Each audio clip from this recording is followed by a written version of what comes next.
Sarah Adler, welcome to the conversation today. Thanks so much for having me. It is a pleasure to be with you. You're joining us from California. I'm south of Salt Lake City in Utah. And today we're going to be talking about supporting mental health in the modern workplace. This is a super important conversation that we need to be having. We've had it on occasion on this podcast in the past. I think it's one that we need to have repeatedly. And it's one that I think is ever evolving. Over the last few years, we've had it in particular related to the pandemic. So as lockdowns happened, as we're social distancing and we're trying to figure out how do we deal with social distancing and pandemic related challenges, there was a lot of attention given to mental health issues, anxiety, stress, all of that. And I think some of that has started to fade to the background as, all of those lockdowns opened back up, as things got kind of back to quote unquote normal, right? But it wasn't just the pandemic, right? There were all sorts of things that were contributing to the mental health crisis. We have a loneliness epidemic throughout the world. We have social media that is contributing to all sorts of mental health, negative mental health outcomes. We have burnout crisis in organizations. And we just have, simply put, I think, a level of complexity, a level of constant disruption in the world today and in the workplace that leads to a constant state of, I think, stress and anxiety in a lot of people.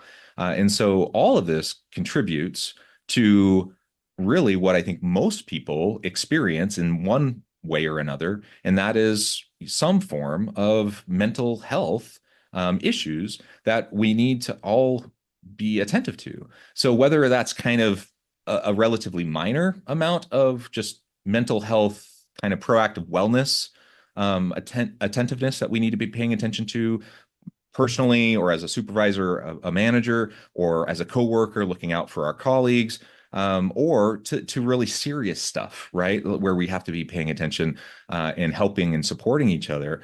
All of this is something that is just so super serious that we need to be looking out for each other. And I'll also say, just on the outset, as we're getting started, it's, certainly it matters from a business case perspective. So if we're talking about just dollars and cents, bottom line, is this good for business? Is this good for the organization? 100% absolutely. We'll unpack that a little bit more in the conversation. It's good for business. But also from a human perspective, the human case is also 100% clear.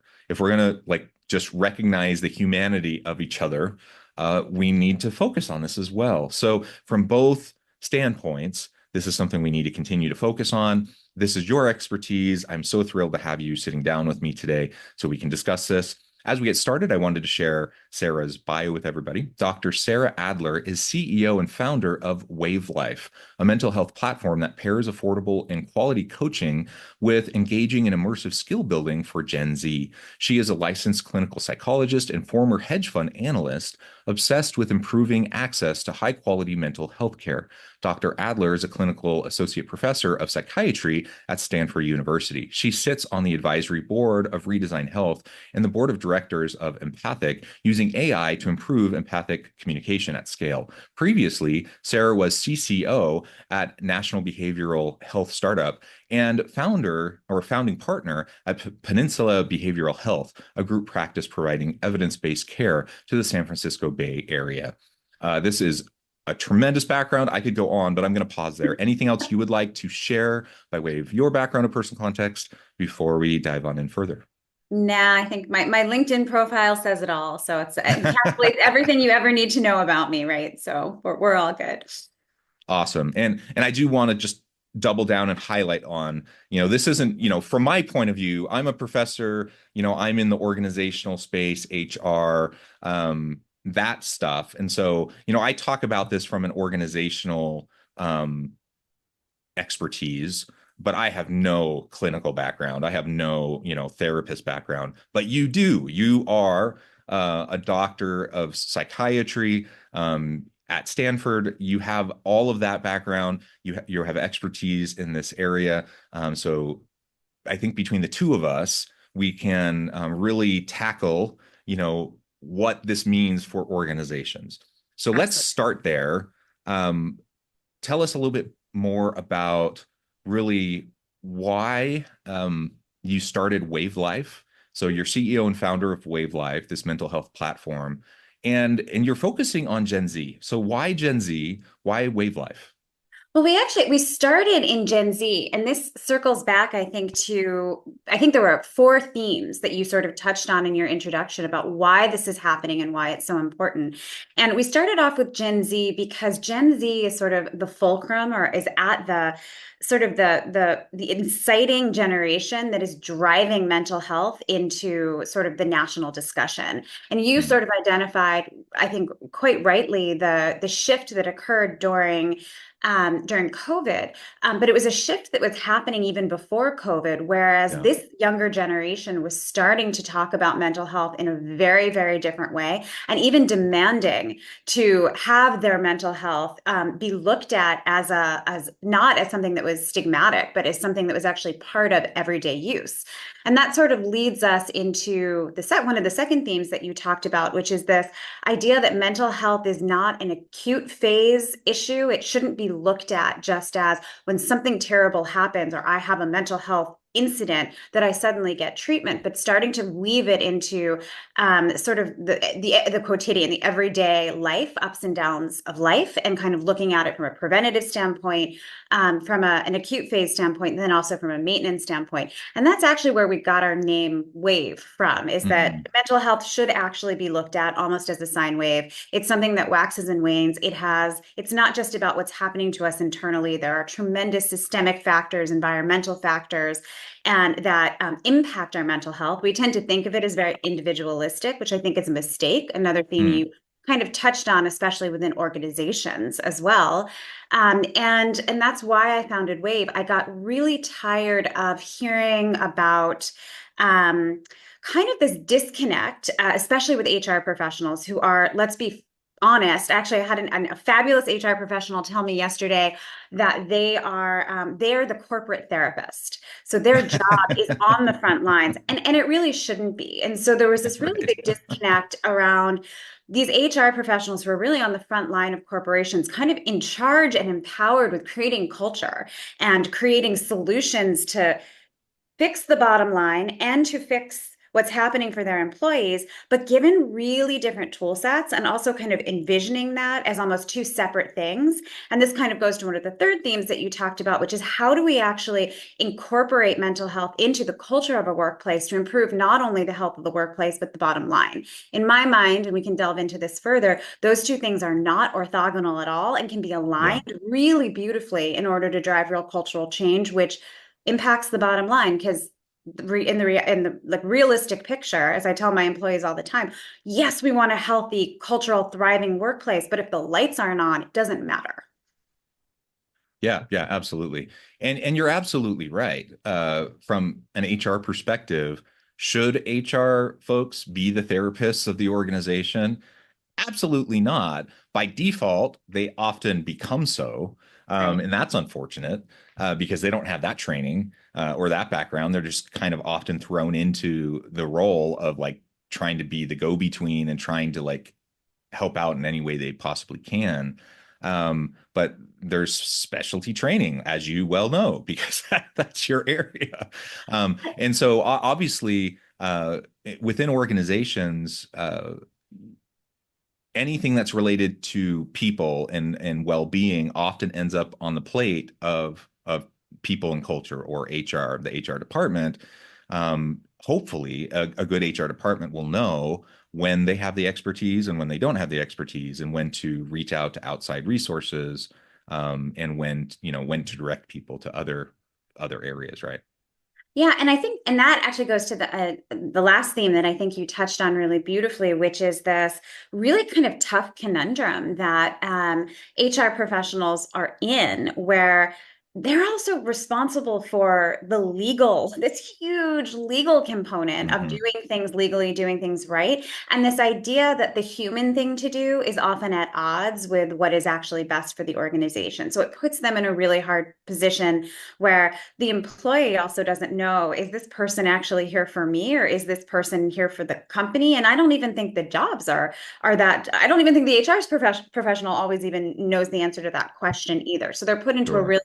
really very tough position. But I think that the last theme that you really touched on, which is it's kind of quite beautiful, is this idea that there has been this tectonic shift in bringing culture into organizations as a means to drive productivity, as a means to kind of make the organization better as well. And I think you're sort of dead on with that. And then the idea or the question is really, how do you do that in a way that is really demonstrating an ROI? So all of these solutions that are out there, how do you do that in a way that demonstrates an ROI so that you can then go to your CFO or your CEO and say, hey, yeah, we know theoretically that this is actually something that is going to impact us in a very positive way, but like, where are the numbers to back it up? And so I think that that's actually fundamentally important to any solution that companies should be asking for any mental health solution that they are paying for, either through a carve out with their insurance or through just as an added benefit, is like, where's the ROI? How are you demonstrating it? And that will make their lives, everyone's lives, kind of much easier. Yeah, yeah. And obviously that's going to be on a company by company basis. So I can tell you, generally speaking, there's a lot of research on this. So generally speaking, across firms in the aggregate, there's a lot of ROI across, things like turnover rates and things like burnout and withdrawal cognition and level of performance, things like creativity and innovation. There's a lot of kind of general positive effect, of people who have higher levels of functioning, stronger mental health. And those who are struggling and suffering, they tend to have higher levels of burnout. They tend to have, higher levels of absenteeism, higher levels of withdrawal cognition, et cetera, et cetera, et cetera, right? But you need to be able to demonstrate that on a case by case basis, on an organizational basis. That's Um, right. you can't you can't just rely on the generalities. And I see people do that a lot. They try to point to like a study and they say, "See, this matters," and that's not going to cut it, for a CFO or a CEO who says, "Well, what about our business?" That's right. So how can you tie those specific metrics and the specific ROI to your company? That's a little harder. That's a little trickier to do, but it can be done. And so just Absolutely. spend some time and effort really focusing on that, and then your case can be really strong. So you, like you said, it's not an either or. You can focus on the people, you can focus on the bottom line, and it becomes a no-brainer at that point that you're going to absolutely focus on supporting your people. And I think it's actually the onus should not necessarily be on the organization to do it, but on the benefit itself. And Mm, that's part of why I started Wave in the first place, is because I have a background in measurement-based care, which basically means that throughout an episode of care, you are consistently collecting data, progress data, and outcomes data on the people that you're working with.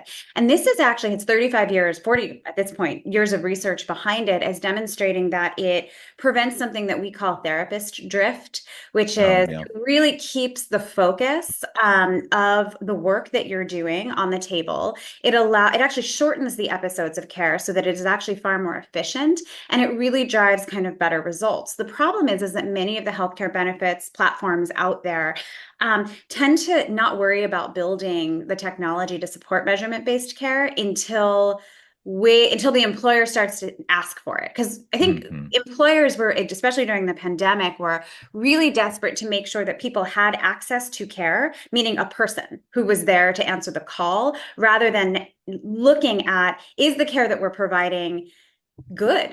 Is it quality? Is it based in outcomes data? Can it actually demonstrate that ROI? And I do think there's a real shift in employers right now, as I can tell you, I'm selling to them all the time, where they are now starting to ask those really relevant and important questions because we just don't want to throw mental health care at the wall and hope it sticks. We want to ensure that we are providing high quality care because you're not going to get any of those benefits from a human or from an ROI perspective if you're not actually providing something that works.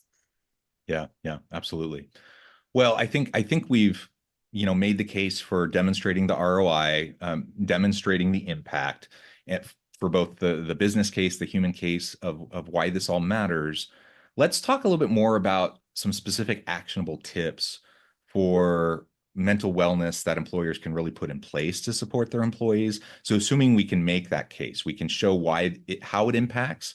What can we really do to move the needle to make sure that we're proactively supporting our people, that we're not waiting until someone's had a complete burnout episode. We're not waiting until some real crisis moment, but we're proactively making sure that we're taking care of our people.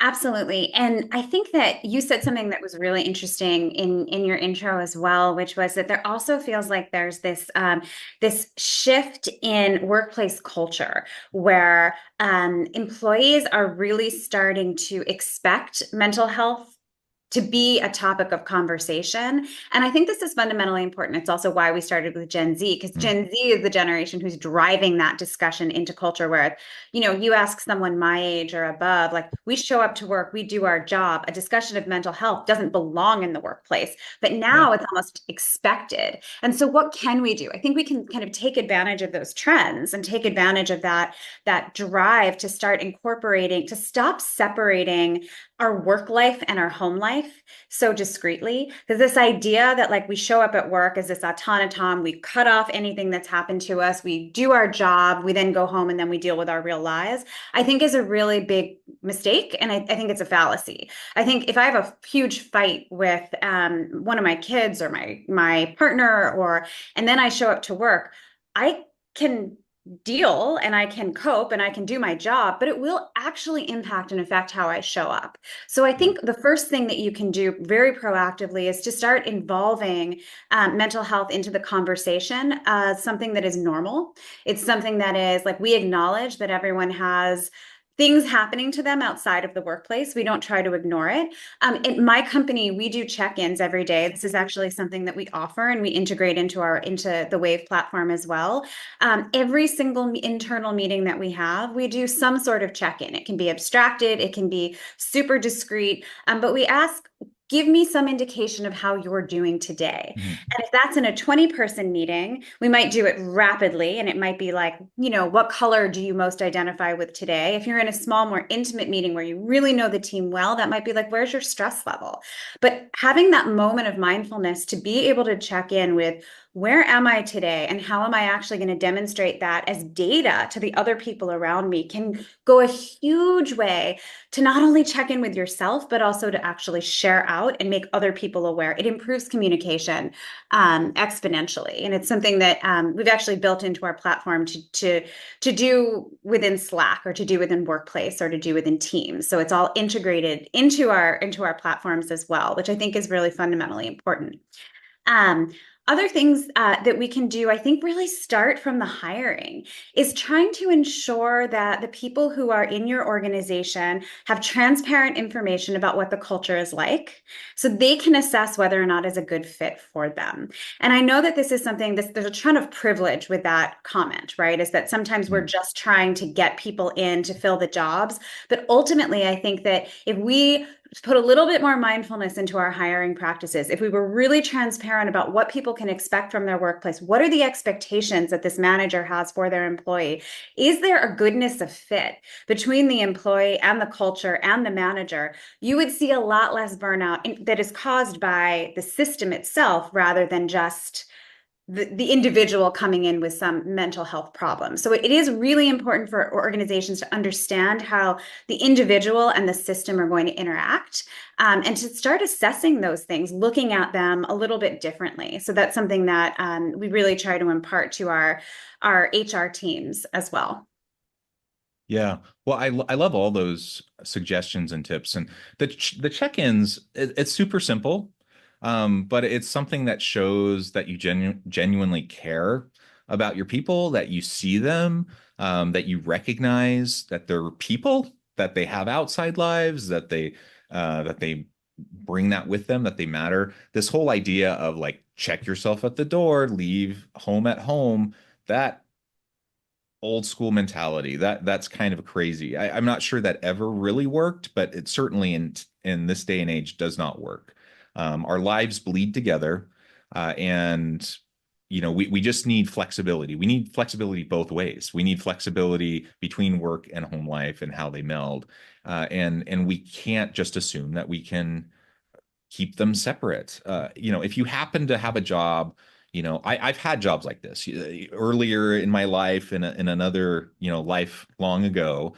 I worked in a factory. I had a job where I worked on a farm. I had a job where I worked construction. I had those jobs when I was younger, saving money to go to college and working summers and that kind of stuff. Those jobs were a little different. And those jobs were the type where I could go to work, do the job, go home, do my home stuff, back and forth, right? But in the knowledge economy, that's not how it is. Like it completely bleeds together all the time. And no matter how much I try to put boundaries up so that work doesn't always bleed into home life and vice versa, it still does. And it's really hard to keep those things separate, even if that's my intention. And so we just have to acknowledge that, I can't, just like I cannot stop stresses at work from bleeding into home, I cannot stop stresses from home bleeding into work.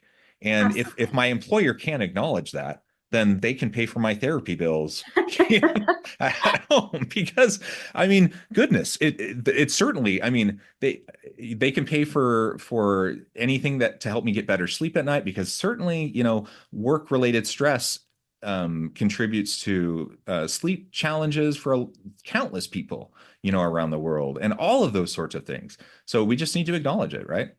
I think so. And I think to your earlier point, COVID shined a light on this better than anything when no one could physically separate their Hmm. work life from their home life. It was, you saw kids and dogs and cats and noises disrupting all the time. And I think that was sort of this incredible spotlight on this idea that yes, during COVID, it's impossible to separate the environments, but it's really a fallacy. It's really kind of this false idea that you can truly separate your work self from your home self. And I agree. I think we should normalize it and stop pretending.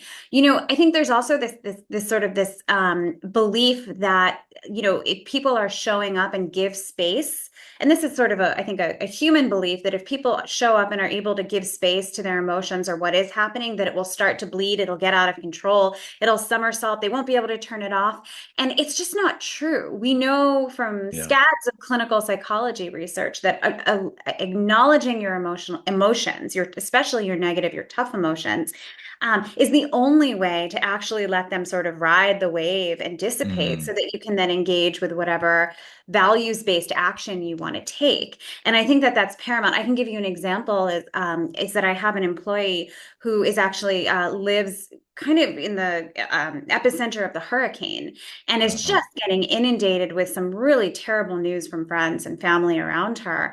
And yesterday she sort of showed up and as we how are you, and when we say how are you, we mean that it's an invitation to tell us.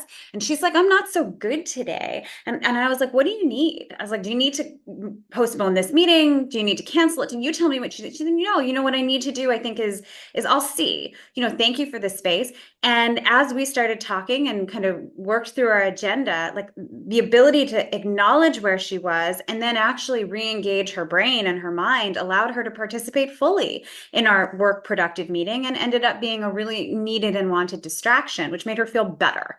So again, it's being able to acknowledge our humanity in the workplace instead of being scared that our humanity is something that is going to be antithetical to productivity. I think is just fundamentally important. Yeah, yeah, absolutely. Well, this has just been a really great conversation, Sarah. I note the time, which has just completely flown by. We've only scratched the surface. There's like so much more we could talk about. but I also need to let you get on with your busy day. Before we wrap things up for now, I wanted to give you a chance to share with the audience how they can connect with you, find out more about your work, your team, and then give us the final word on the topic for today. Yeah, great. So people can find me. LinkedIn's the best place to get me. I think I'm at Dr. Sarah Adler, is my handle on LinkedIn. There are a lot of Sarah Adlers on LinkedIn, but I think I'm the only doctor. Or email me at sarah@wavelife.io. Find out more about the platform that we're building that we think is really bringing a different kind of modern way of looking at mental health into the workplace, which is incredibly exciting. And I think the final word on the topic is just keep the conversation going, right? Is that Yeah, again, continue to not fear emotion, to can not fear our true authentic selves when we can show up as our true authentic selves, with some guidelines, with some barriers around that. sure. With some coping skills and strategies and actual skills around that, we will have more productivity and more humanity in the workplace. Those two things are not, they're not, they can exist simultaneously. Yeah, yeah, absolutely. Thank you so much, Sarah. It's been a real pleasure. I encourage the audience to reach out, to get connected, find out more about what Sarah and her team can do for you. And as always, I hope everyone can stay healthy and safe, that you can find meaning and purpose at work each and every day.